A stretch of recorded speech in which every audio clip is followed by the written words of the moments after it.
Sweet. So this is now recorded. I will post it on YouTube, but as a private link, as a link that people aren't just going to come across it and be like, oh, let me look at what this person in class had to say. No one except this class will have access to it. And you can see on my next slide here that the point here today is I want to think about writing about evidence. That's my main feeling. I almost said main fear, but it's not necessarily a fear as like a practice of good writing. Often if we use some kind of a template, some kind of a basic idea of, well, when I'm writing about a quote or a summary or a paraphrase of something that I'm looking at, in this case from the article you're analyzing for your next essay, often we can build good habits that of course have to be flexible. Of course we can't use uh, the same way of doing it every single time, but we can still build some pretty good habits. So let me show you some example, show you what I want to do today. Essentially, I'm going to ask you to walk through some writing with me live in class. Now, this isn't writing that you're necessarily going to have to turn in. This is writing that if you want, could just be something that you work into your draft that's due on Thursday. So I'm trying to give you some tools to have something there. So the first thing I want to ask you to do, and this is the one and only part of class that I am going to ask you to share in a minute. I do want you to choose one type of rhetorical strategy that you could write about today. Now, when I say a rhetorical strategy, I have a bunch of examples here. And essentially, it's a strategy that you could imagine in your essay, like focusing a paragraph or a section on. So I have a whole bunch of examples over here, right? Maybe you have a paragraph or a section on ways that the author helped readers not get lost. Like when you look at their essay, you're like, oh yeah, here's the organization tools they made. Maybe ways that the author asserts really strong claims. They don't seem to be like kind of wimpily hanging back. They're like really trying to change the world with this essay. Maybe you have ways that the scholar does things that you wouldn't expect the scholar to do. And imagine, maybe you have a lot of different quotes. You're like, well, I didn't expect them to curse. I didn't expect them to have that short paragraph. I didn't expect them to have their bio in that way. You know, who knows what kind of stuff you might collect in that paragraph. Maybe you have a paragraph on the types of sources. Maybe you notice there were some interesting or unusual or noteworthy things about that. Or maybe ways that the author seems to be going with the flow of his field or publication, or maybe pushing against those norms. Maybe you know enough about your field that you're reading about that you're like, I've read a lot of English scholarship, and this is not what I thought I would find in English or in business or in whatever. So I don't know where you're at. I don't know how far you are along in your essay. I really, really hope that you've picked your article so you can do this today. If not, I'm just going to ask you to kind of fake it. So hopefully you've read it enough that you could say, yeah, here's a strategy that I really could write about. Like we could actually write a paragraph for your real essay right now. If not, just pick one of these on the side or make something else up that you think might be useful. So I'm going to be quiet and kind of let you pick one, but in 2 minutes, I actually am going to ask you to share. I know not everyone will be able to, but I am going to say, hey, who can say what a focus of one of your paragraphs or sections might be? So I'll be quiet while you maybe write that down, maybe just kind of think about it in your head. And in a minute, I'll ask you to share in the chat, people on Zoom, and we've got 4 people in the live class, and maybe I'll ask them too. 2 minutes.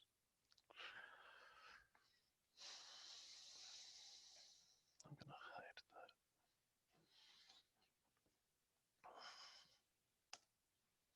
Sorry.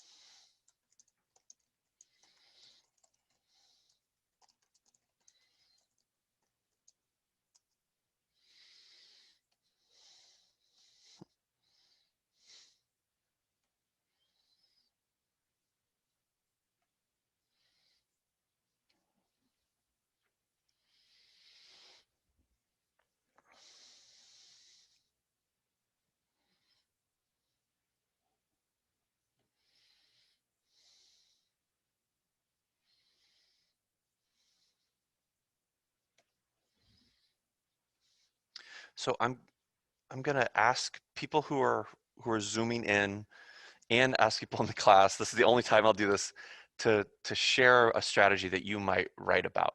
If you have no idea what I'm talking about, let's talk about it. Let's try to make sure that we understand this kind of opening concept, because everything else in this class is going to kind of build on that. I'll start. The strategy I'm going to focus on in this class, the examples I'm going to use, is the second one. Ways the author of my article that I found asserts really strong claims, and I can find lots of evidence of different examples of strong claims, and that'll kind of help me say that. What about you? What's something that that you might focus on in a paragraph?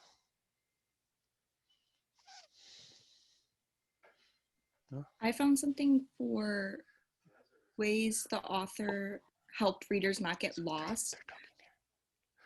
Sorry, I both someone in class and on on Zoom is talking at the same time Oh my because God, they sorry. can't hear you. Um, That's okay. They can go I first. could Zoom people type because they can see your typing, but they can't hear you. It's Yes. complicated. Uh, while she's typing, what were you going to say, Jose?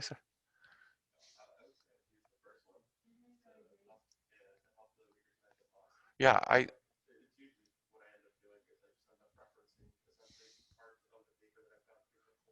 mhm.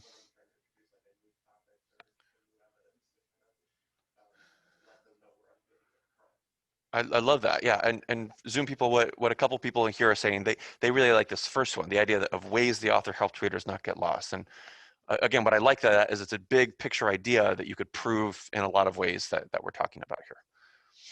Um, Anyone else have an idea of a strategy you might focus a paragraph on or a section on? I know Katie's typing.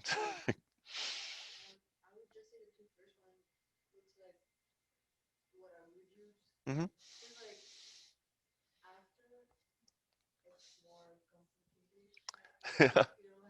Well, and also, someone in class is talking about maybe using the first two as well.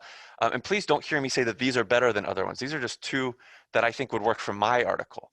Really, the way to do a rhetorical analysis is to read it and reread it until you have an idea of kind of what strategies that author used. Because maybe your author didn't use strong claims. Maybe your author actually was very confusing and didn't use good strategies to keep us from getting lost. So what did they do instead?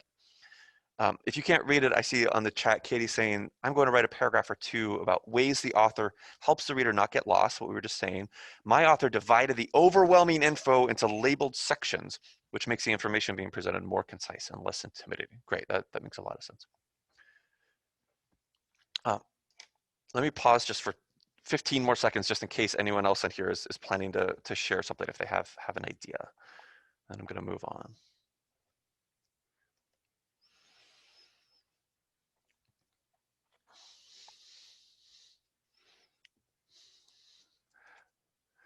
Let me give you a hint. At the end of class, I am going to ask you to fill out a survey about how the class is going so far.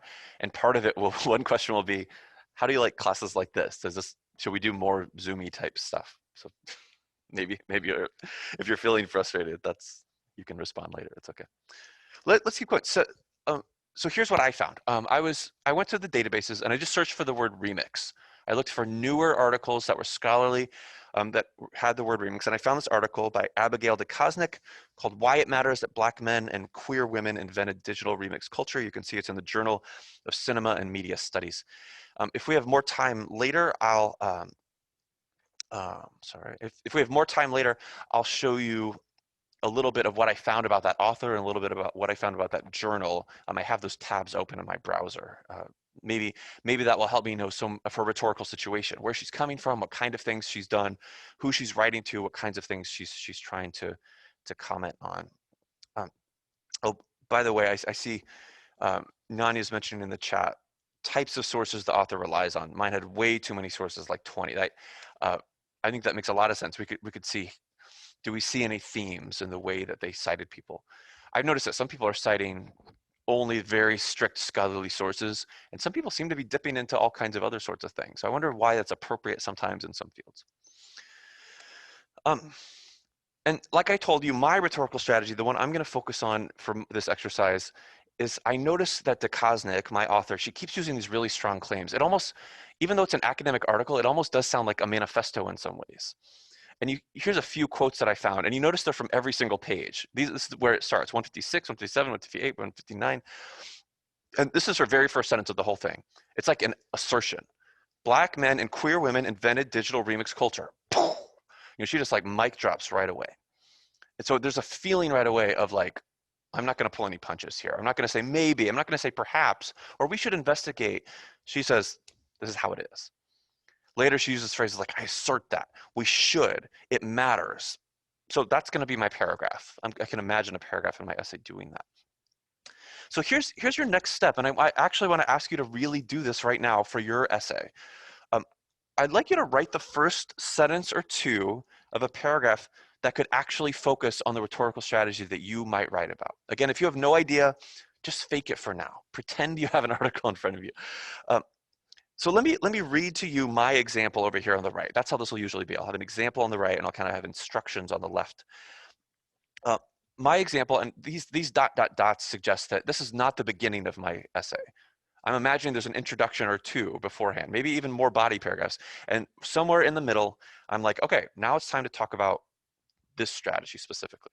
So I decided like this. I wrote, unlike some academic prose that adopts a neutral tone, Ducosnik uses a strong language designed to impress upon her readers the importance of her topic. To me, a scholar in an adjacent field, that intensity comes across as a welcome reminder of important changes that need to be made, though I can imagine some readers perhaps wondering if she went too far.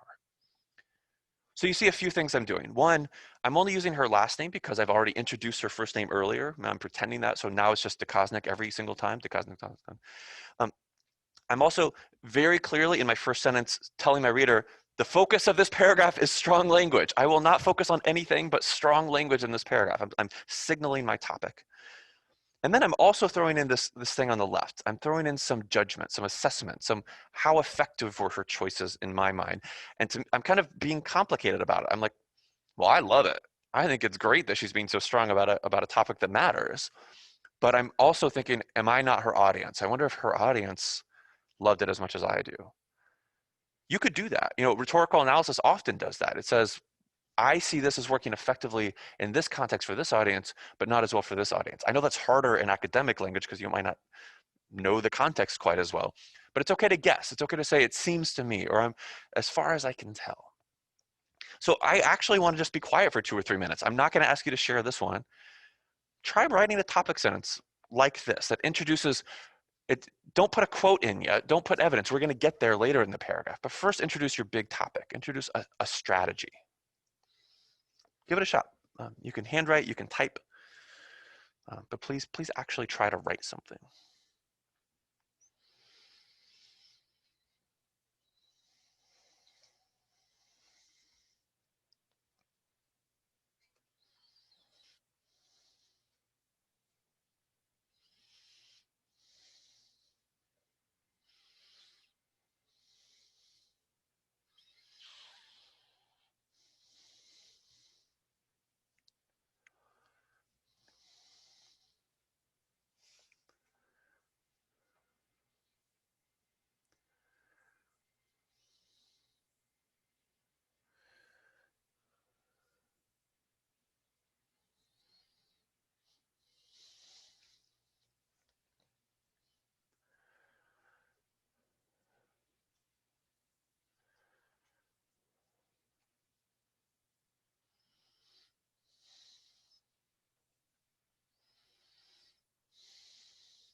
Sorry.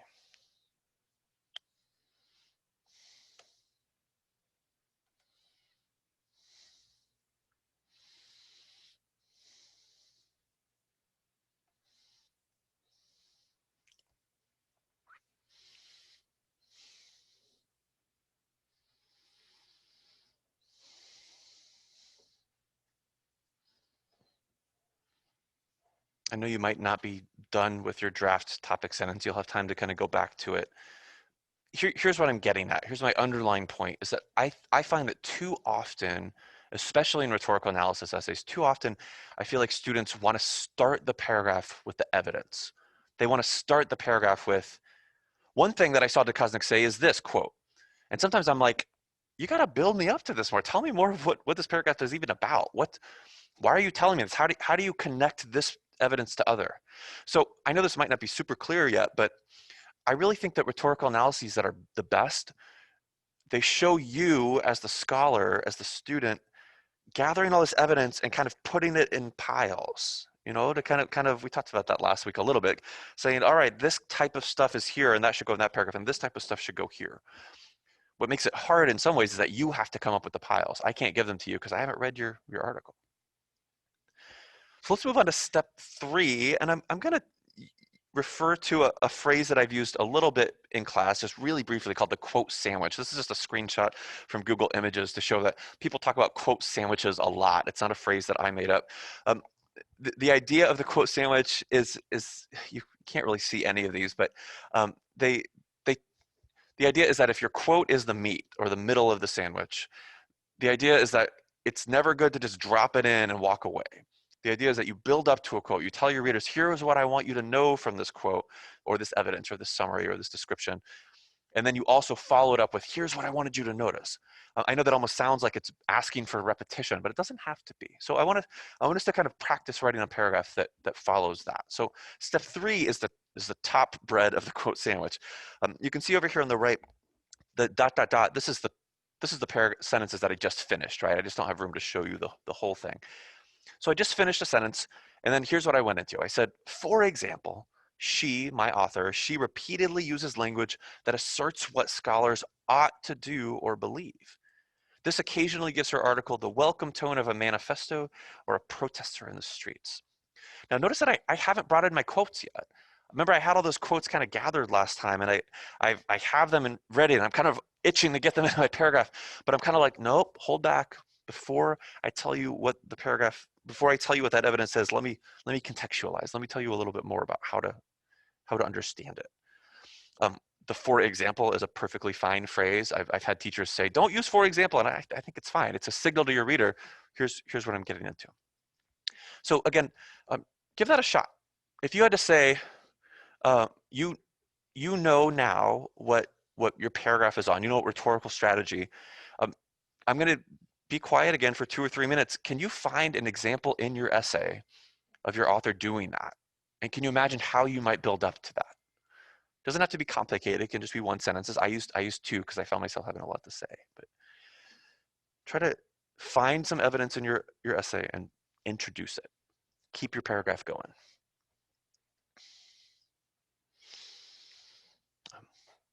Zoom people, feel free to chat with me if you want.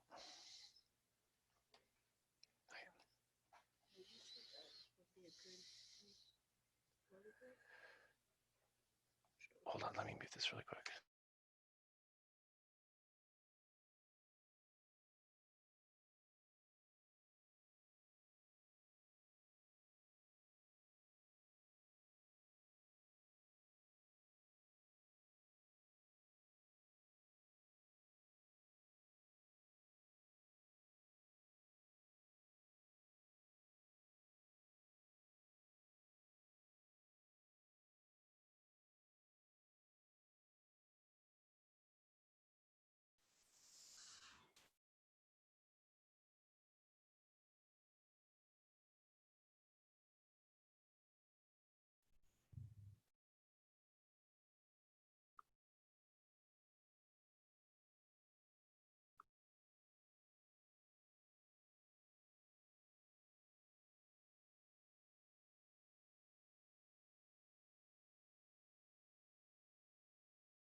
Obviously, I'm giving advice here that you won't always follow like a rule forever. I'm not giving you the rules of writing. I'm giving you some moves that might help your reader understand what you're up to. So let's say we've done this. We've got topic, sentence, or sentences. We've got the top bread of the quote sandwich. So of course, what comes next after the top bread is the middle, right? So my next slide is the meat, or if you're a vegetarian, the veggies of the sandwich, like the middle part.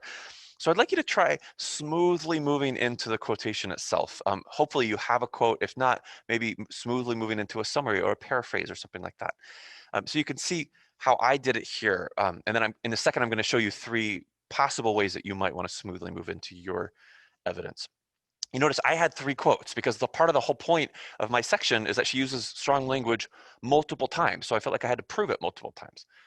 It, it would be kind of weird if I said, my author uses strong language throughout. Here's one example. Like, well, how can you say it's throughout if you only give one example, right? So depending on what your claim you're trying to make, you might need more. So um, for instance, what I wrote here, nearly every page has at least one sentence like this, colon. I assert, followed by media scholars should collectively recognize, followed by it matters that we collectively recognize, blah, blah, blah, and so on. So I want to give you 3 suggestions about how exactly to get into quotations. So let me give you 3. I'm calling them smooth practices. Smooth might not be the right word, but to me, it is kind of smooth. It's kind of how you slide in. Some of you might know this already, but some might not be used to this. So number 1, if you have a verb right before your quotation, that's when you use a comma before it. You notice my examples here, right? She said, let me turn my pointer on. She said, comma, he suggested, comma. They disagreed by saying, comma. Um, I see a lot of people, even in RHET 351, who they don't realize that you should put a space after the comma, or they don't know if they should use a comma or not, or they just kind of leave the comma off. Or so the simplest way I think about it is just, is it a verb? If it's a verb right beforehand, it's not 100%, but there's a 90% chance that a comma will be grammatically correct there. Now, some people might say, but wait, sometimes you use a colon. And in mine back here, I actually used a colon too. I had this big sentence building up and I used a colon. So if I go back here, that's because if you have a complete sentence that kind of is a complete sentence, and you know what makes a complete sentence is it has a subject and a verb and it makes sense on its own.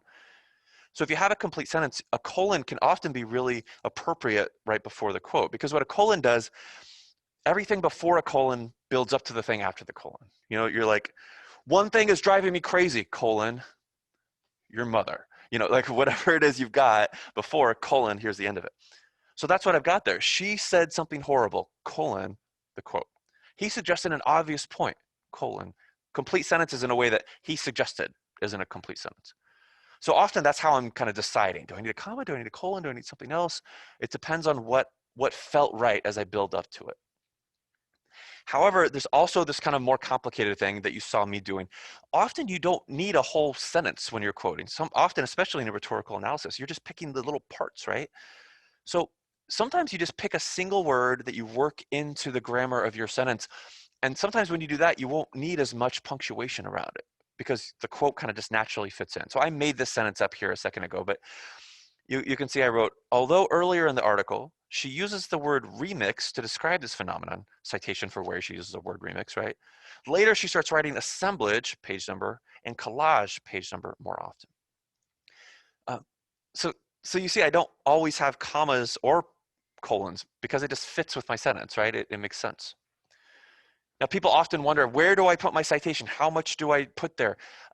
One, let me say that this is MLA style citations. APA people, what's in your parentheses will look different, but the move of how you use the parentheses is the same. You still have the basic idea of needing to let your reader know, where did you get that? You notice for these two, assemblage and collage, I put the parentheses right afterwards because I thought otherwise it would get confusing, right? I was like, I want my reader to know this, she uses that word on that page and this word on this page. Earlier, I kind of saved the parentheses till the end of the phrase because I thought that was still clear and it was a little less bulky, a little less kind of bumpy. So again, let me go back to here. The suggestion I'm asking you to do right now that you've had the top bread of your sandwich, try writing a sentence that builds up to a quote. Again, even if you don't have a real quote, just do this with a fake one right now. Practice this style of writing. Get into the actual quotation, share it.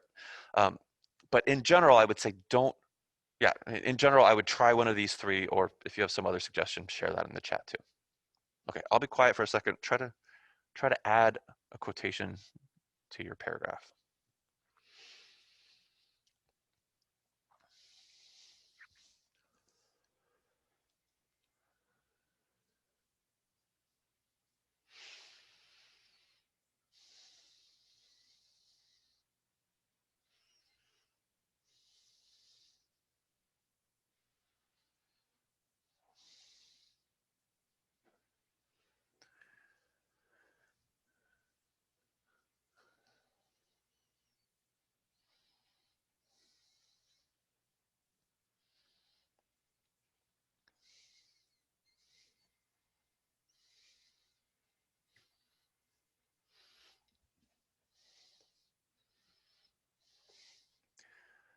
I know these words are really small, people in class. I will give you access to this slideshow later on too, no, not just the video.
Remember that if you're an MLA person, if you're writing an MLA format, that this is the kind of citation you'll need, right? Just the page number from your PDF. Um, a couple complications though are that if you don't have a PDF, if you're writing from a scholarly text that you're just looking at the HTML version, then you probably won't have the page numbers. Some things in the journals will share, some won't. So that might mean it put a little bit more on you to maybe talk to me, to maybe look it up yourself on how to write a parenthetical citation when you don't have a page number. That can be tricky. And APA people, I know the class is about split half and half, but APA people, remember your citation will probably have the year, it'll have P for page number, little details like that will be different. Okay, so recap, you've got the introduction to your paragraph about the strategy. You've got the top bread building into a certain quote that you want to say something about. You've got the quote itself. So of course, step 5 is the bottom bread. But before I get there, I want to share some suggestions about things that people often mistake when they're doing this. So there are many, of course, but some that I see pretty often. So you might call these unsmooth things to do. I saw this quite a lot in the first essay, in the rhetorical analysis one. People would kind of like write and write and write, and I kind of thought it was your idea, and then they throw in a paragraph, a parentheses at the end of the paragraph. They throw in a citation. I'm like, what does the citation have to do with anything? Where did that come from? So if you are relying on other sources beyond your article, beyond the thing that you're analyzing, um, make it really clear when you said things and where they didn't. This is what I'm hoping the Harris book will give you some practice in. Say things like, uh, while Smith says this, I disagree in this way, or I found an interesting point in an article, use I specifically to help you name where you got stuff from. The second kind of common mistake I see is people using weird spacing around quotation marks and parentheses. If you're not sure where to put spaces where not, just look at an example on the Purdue OWL. Look at your actual article and see, like, where does it look like they're putting spaces? Sometimes, especially quotation marks, quotation marks, especially in Word and Google Docs, they'll kind of like, they won't just be straight up, they'll be kind of curved to kind of hug the thing that the thing you're quoting. If you put your spaces in the wrong place, it'll hug the wrong thing. And what it does for a reader, it's just like, it doesn't ruin the essay, but it makes you kind of pause and be like, wait, what, huh? So it's just like it's an annoying distraction. It's like wearing a wrinkled shirt to a job interview. It's like, well, you might still be really smart. You might deserve the job, but why are you distracting me with your wrinkled shirt? It's like that. The third kind of common mistake I see is when people forget to check that every source cited on the list of works cited or references is also in the essay and vice versa. That there should be a one-to-one complete ratio of named citations in the essay and the things on your works cited list. So for instance, sometimes people will rely on a source and they'll read it and they'll think, oh, this is really helpful to me. And then they never cite it in the essay itself. They never mention it. They don't really paraphrase anything from it. And then they still stick it on the works cited. And that's actually wrong. If you don't use it in any way, if you don't actually paraphrase or summarize or quote it, leave it off. So I think kind of thinking that way of like, okay, every source is also on the list. Everything on the list is also in the essay. Okay, great. And then finally, this is a pet peeve of mine. Uh, I really want you to think about where your commas and where your periods are with citations. So for example, you notice here with my parenthetical citation, my comma comes afterwards. I almost think of that as a really logical thing. It says that here's a quote, and then here's a citation of the quote, and then here's the comma that kind of like holds all that together. It's the same thing as with the period. It kind of says that that parentheses that went with the earlier stuff. Let me kind of mark it off now. It's like a comma and a period in that way is like a boundary marker. Well, where does it go? Well, clearly it goes with that stuff on that side of the boundary. But the citation is the only time you put your comma and your period outside the punctuation. I'm sorry, outside of the quotation marks. In other words, let me kind of go back. I don't know if I have any examples in here. If you don't have a citation, but you do have a quotation mark, I guess I didn't do it. I put too many citations in. Um, you will always put the period and the comma inside. For some weird reason, no matter how much I try to teach that, I can't get people to do it. Maybe it's because if you read something from other countries, in the UK and Australia and Canada, they do that differently. So some books actually do that differently. Maybe it's because it just feels wrong in some way, but I've had like whole classes where I'm like, we spend like 2 days on uh, punctuating things. So it's probably me. I'm just not teaching it well. But let me just say that as a pet peeve of mine, make sure that where you put your punctuation with quotations is purposeful, that you've thought it through. Even if that's like the last thing you do. You're about to upload and you say, did I double check the punctuation thing? Let me double, it's not that hard, at least I think. Okay, so back to what you've done. Let's write the bottom bread. In my mind, this might be the hardest part. And it's definitely the part people leave off the rest. And you can see what I'm asking you to do. Follow your evidence, follow your quote, follow your summary with at least a sentence that draws attention to what you want us to notice. Help us see why it matters. Help us see why it's important. You see, I gave you some possible phrases that I find myself using quite a lot. Um, I'm not going to read it at you. You can kind of see what I did over here. But essentially what I'm trying to do is draw attention to why I bothered to quote this in the first place. So give that a shot. Take a minute and actually write it down.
Let me interrupt briefly and say that often when I'm doing this in a rhetorical analysis, I'm referring back to the author's purpose. This is often where I say, the reason I think she did this is because it helps her achieve her purpose of, in my case, to use scholarship as a form of social justice. So do you have that? Can you name what you think, why you think this scholar took the time to write this article? If you can, the bottom bread right after the quote is a perfect time to refer back to that. I'll give you one more minute to at least give it a shot to draft something.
I am going to move on, um, partly because like I said, I do think in some ways this is the hardest part. This is where your paragraph really comes together. This is where you say, okay, reader, this is the point of what I've been up to here. This is why I shared this evidence with you in the first place. So I want to move to a sixth step that I'm not going to give you time to do right now. But of course, in real life, this is one little piece of evidence in the context of a bigger essay. So you may find yourself smoothly transitioning into other evidence in the same paragraph, or maybe another paragraph in the same section. Kind of how you break this up really depends a little bit on what you have to say. Um, but you can imagine, like if I ended here, if I ended my last, if I go back, that was the end of my last sentence. Um, I might then transition to the next thing, right? Perhaps the line that reads as the strongest in the whole essay, because this is a paragraph about strong language, comes in the conclusion. And there she writes, because hopefully if I decided to write a whole paragraph about strong language, hopefully I have a lot of examples of that ready. I'm kind of deciding, how do I bring those up? And you can kind of see what I'm doing here. I kind of had like 3 bitty examples, just like a word. Oh yeah, she used that word and that word and that word. And now I'm kind of building up to, but hold on, it's going to get even stronger. And I'm putting all that together. Again, I can imagine if I saw this on the page, I might be like, this is getting kind of long. My readers might get kind of lost about what this paragraph's about. So maybe I hit a paragraph break there. Maybe I next paragraph, perhaps the line that reads as the strongest. And I'm using the word strong very purposely. That's the same word I used in my topic sentence. I don't want readers to lose track that, like, by the way, we're still talking about the same thing here. And I think that works whether it's in the middle of the paragraph or as kind of a transition topic sentence in the next one. But you'll find yourself in that situation. I hope. I expect you will, because you'll have lots of cool things that you might want to write about. So what I want to do is show you this entire sample paragraph. Um, I was just going to kind of let you read it, but I feel like it's a little small. Can you two back there read it? Let me kind of read it at you here. I know it's a little awkward. I'm going to check the chat really quick and make sure everything's going on well there. We're good. Okay. Let me read everything I've written out loud. And you can see it. Maybe it's too much. Maybe I do need to split my paragraph soon. It's hard to tell when it's not looking normal. Unlike some academic prose that adopts a neutral tone, Ducosnik uses strong language designed to impress upon her readers the importance of her topic. To me, a scholar in an adjacent field, that intensity comes across as a welcome reminder of important changes that need to be made, though I can imagine some readers perhaps wondering if she went too far. For example, she repeatedly uses language that asserts what scholars ought to do or believe. This occasionally gives her article the welcome tone of a manifesto or a protester in the streets. Nearly every page has at least one sentence like this: I assert, followed by media scholars should collectively recognize, followed by it matters that we collectively recognize Black men and queer women as the pioneers of remix, and so on. Taken together, these words make it clear that Ducosnik isn't just writing this article as an academic in the ivory tower who doesn't care about the real world. Instead, she's using her scholarship as a form of social justice to make sure that her colleagues tell histories that honor the people who deserve to be honored, even if that purpose forces her into a position of telling others what to do. Perhaps the line that reads as the strongest in the whole essay comes in the conclusion. There she writes, blah, blah, blah. Now, I can imagine that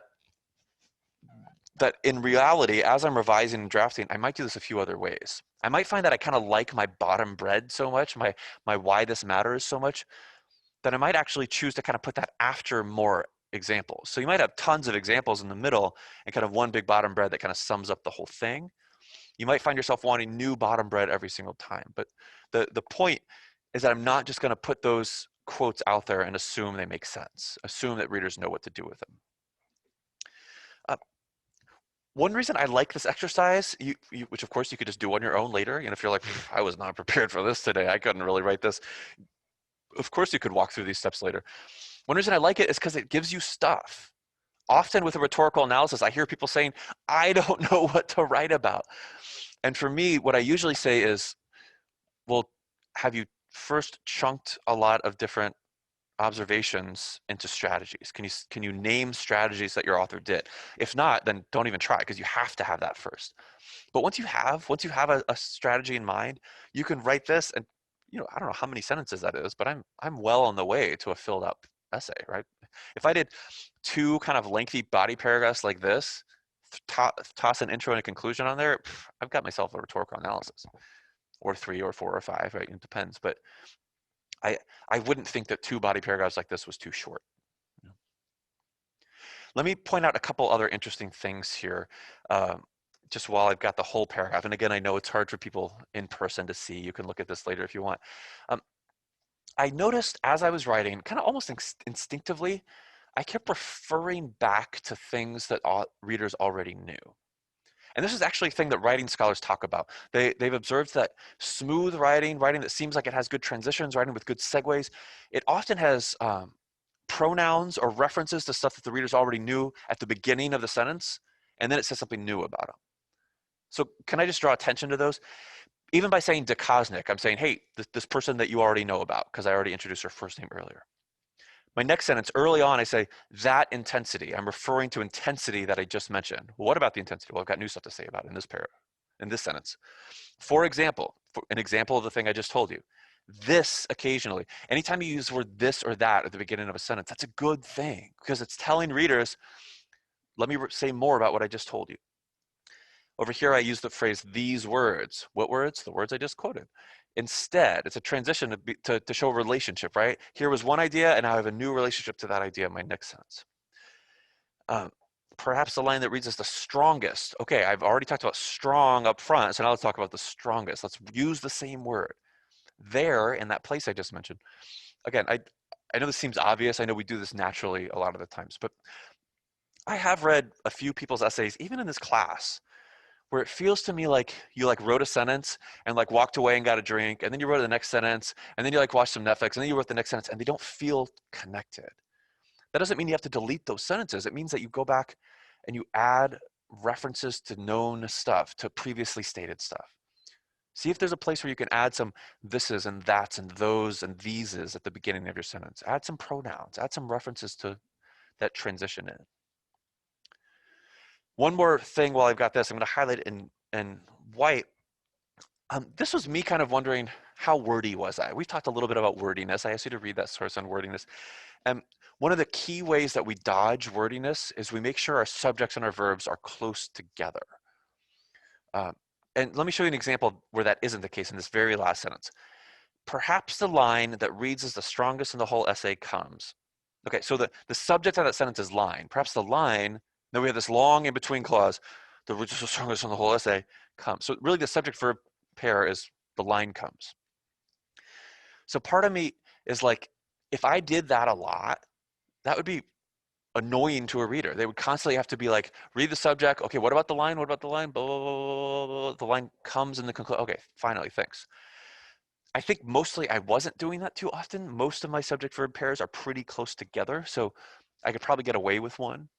Um, but still, if I was smoothing that up, I wonder if I need to put it that way. Could I maybe say, uh, I don't know, one line comes towards the end of the essay that reads as the strongest. One line comes. Could I put them next to each other?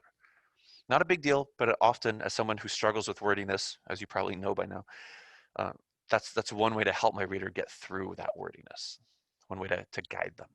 So interesting exercises to kind of find them. I noticed a couple times, 2 times in a row over here on the left, I stuck an adverb between my subject and verb. Instead of she uses, I said she repeatedly uses.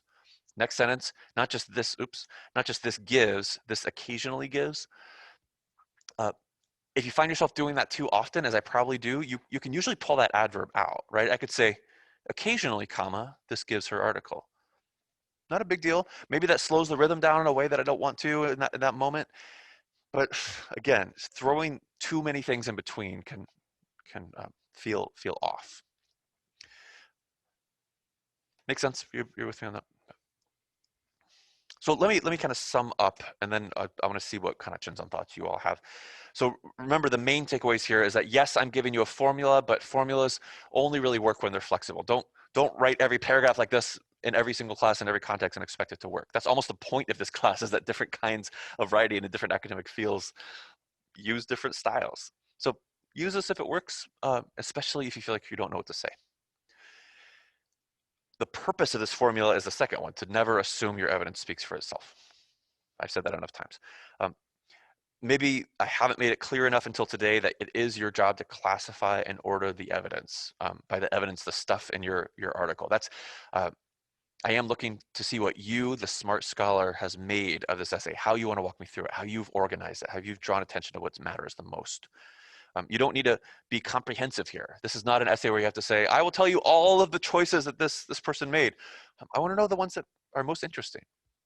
I really liked, as I was kind of studying my Ducosnik essay, I really was pleased as I started to realize what she was up to. I started to realize she was using academic language for social justice. It was pretty inspiring. I was like, man, I want to be like Ducosnik. This is cool. Um, Remember that using quotations smoothly makes you look good. It's not necessarily the key or main point of your essay, but it gives a good feeling overall. And remember that last part, the smooth writing often refers back. So let's talk a little bit if people have questions or thoughts. In a minute, please don't go, please don't log off, because I do want to share a survey with you about today, but also about other things too. So don't leave yet. But could we chat a little bit? And people who are on Zoom, again, can I ask you to actually chat by typing, and then people in person will speak out loud if they have anything to say. So what's the hardest or most confusing or uncertain thing, either about using evidence or just about anything at all with this essay? What do you want to know?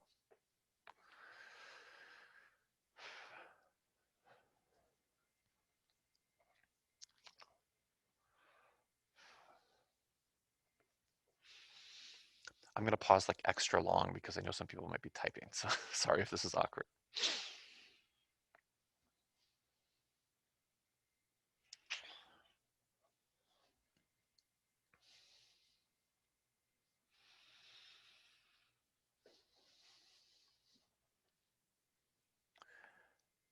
Let me say a couple things while people might be continuing to type or not. Um, One, everyone who submitted their last essay on time has a grade and a really brief response from me in Canvas.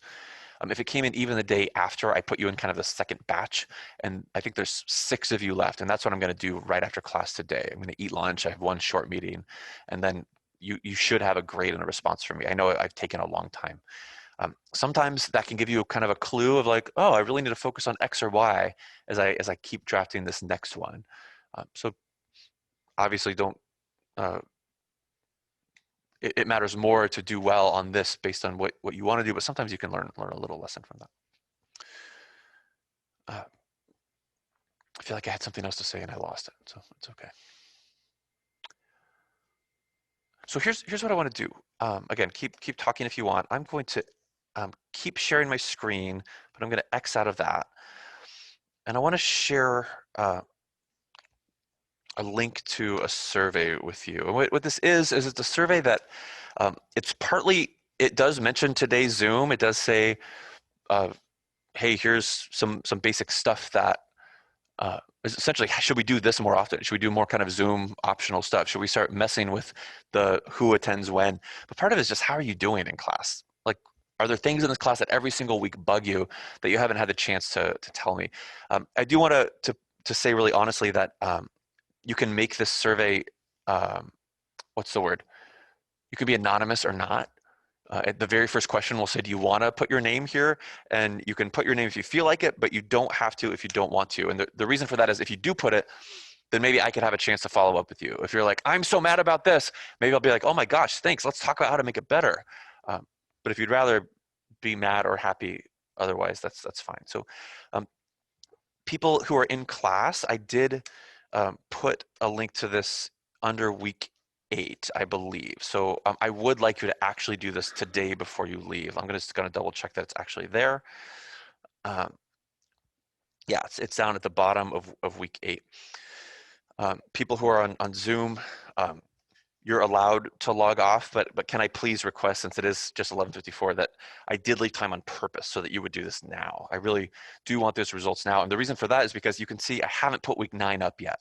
Every other week by now, by Tuesday, I've already shared the week 9 stuff. But what I post, how we do peer review, is going to be based on the results of the survey. So I'll post week 9 later today, or at the very latest tomorrow. Um, so what I'm going to do is stay on Zoom in case people have questions. But otherwise, I'm going to stop sharing and You are welcome to log off as long as you do that survey. Cool. See you later. Thanks a lot.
All right, Dana and Ben, it sounds like you don't have anything, so I'm going to go ahead and log off and stop this video here.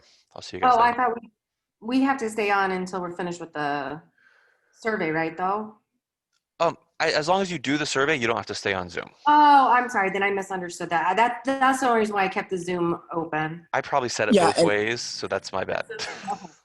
All right. Well, then I will log off Zoom, but I'm finishing the survey. That's all. That's awesome. That's the only reason why I was on.